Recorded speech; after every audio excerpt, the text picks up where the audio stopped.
Welcome to the interior of the Citation M2. Let's start right here at the door. So all the CJs, except the Citation CJ4, share the same trapezoidal shape for the door. The door is an easy ingress-egress door. It's very light, it's easy to open from the inside or the outside. It does come equipped with a wind lock for those high wind ramp environments so it doesn't close on you. The air stair that folds out is standard on the Citation M2. When it's folded in, it does kind of fold in on itself so it doesn't protrude into the cabin at all.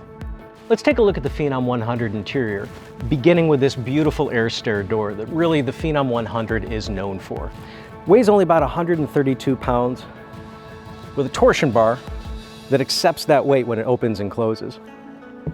It allows the passenger to walk clean up to the top of the aircraft without having to bend over or having to navigate an awkward ladder type stair.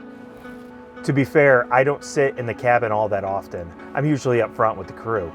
However, when I do, I really like this side-facing seat.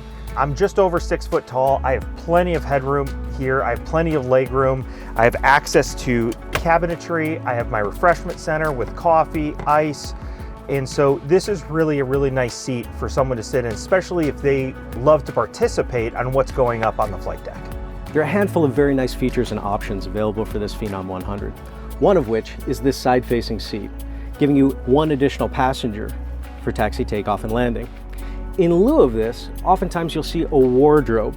I'd have to say that the take rate of this side seat probably closer to 70%, so in terms of resale value, the side seat's the way to go. A great benefit about the way that Embraer designs their fuselage, being more oval than they are circular, these side seats, whether here in the front portion of the aircraft or in the aft lavatory, me at 5'8", I can sit perfectly erect. Don't have to bend my shoulders, not hunched over. Here we are at the main cabin section of the Citation M2. In this particular airplane, you'll find the most common setup for the airplane. It's a 4-place club with a side-facing belted seat. And then in the back, we do have a belted lav. So that makes 6 belted seats here in the rear. Since it is a single pilot airplane, it does allow you to have a passenger in the front right seat as well.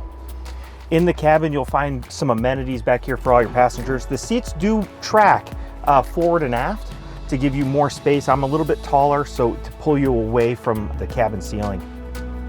Along the side walls, you'll see that we have cup holders for each passenger all the way around.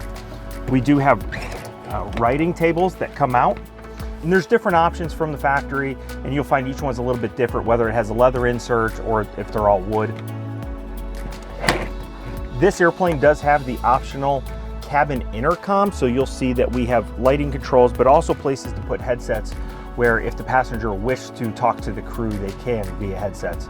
You don't need headsets in the aircraft. It's very quiet in here, so this would just be for communication or listening to the XM radio throughout the cabin. On the lower side wall, you'll find power outlets between the clubs, so you can keep all your computers or phones charged as we go. All the armrests in here are stowed in this particular layout behind the seat. Keeps the aisle nice and wide so you can ingress and egress into the cabin without rubbing against them. Let's go ahead and move back to the very rear of the cabin. Here we are on board the Phenom 100E. It's the same cabin cross-section from the 2009 variant up to today's modern 100EX. You'll notice that the entire design is quite approachable and very comfortable. I'm 5'8". I have very comfortable seated head and shoulder room, even for guys up to 6 foot. This is a very approachable cabin without having to angle the seats inboard to provide sufficient space. If you do want to track inboard, it gives you additional place to put your legs, kick back a little bit, and actually use the reclinability, which is otherwise impeded slightly because of this aft bulkhead next to the lavatory.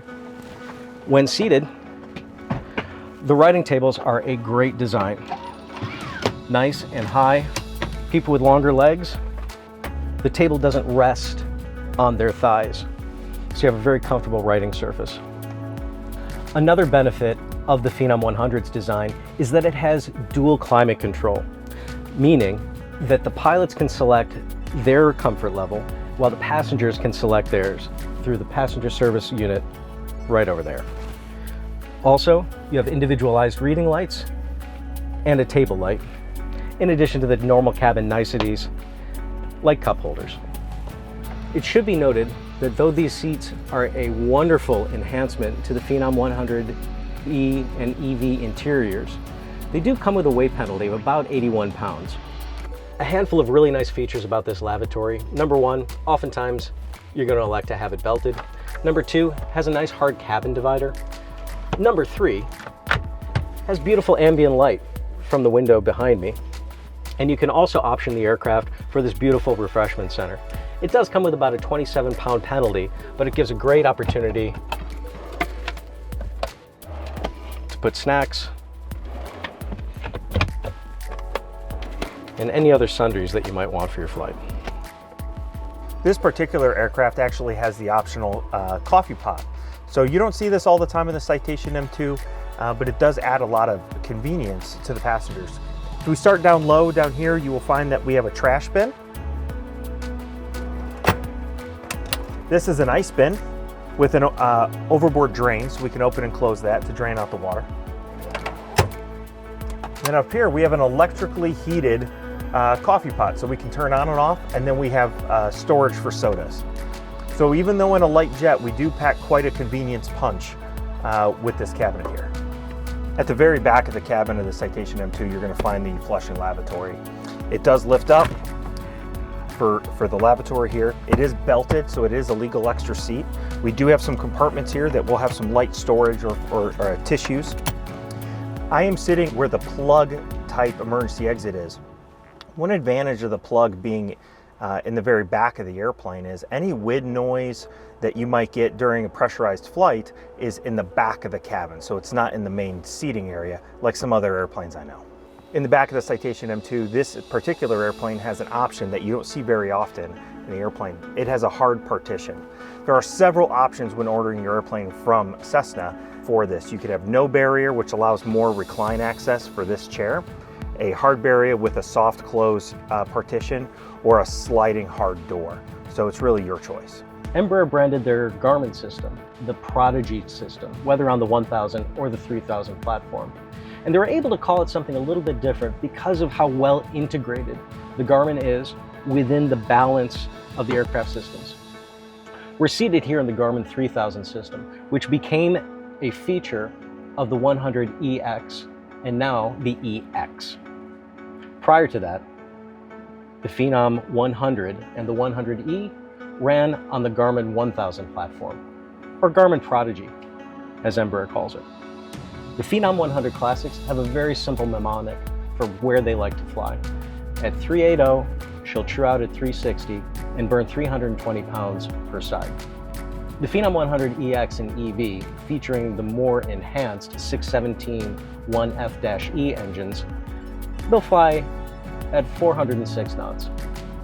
One feature that many pilots that fly Embraers have noticed is that the basic system architecture flows through from the 100 to the 300 and even to the larger Super Mid Praetor series. Embraer is also known for this yoke.